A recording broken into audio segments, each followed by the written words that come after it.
So I want to show you how you can add in another type of way of doing a faded transition for both video and audio versus using the traditional video and audio transitions in your toolbox here in Davinci Resolve.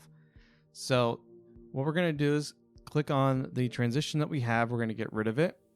Same thing with the audio transition. And what I'm going to do here is I'm going to select this clip. And for the video portion, if you look on the top left, there's this little white icon.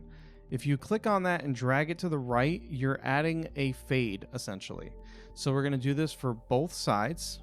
Try to get it somewhat even. And then we'll do this for audio as well. So then when we play it, That's me.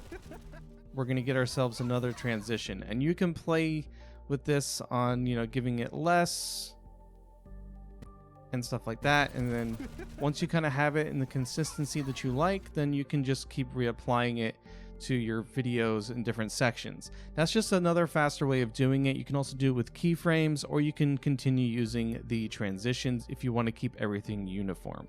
But if you have any questions or any tips you would like to share of your own, drop them in the comment section below, and be sure to subscribe to the channel for more, and I'll see you guys in the next one. Take care.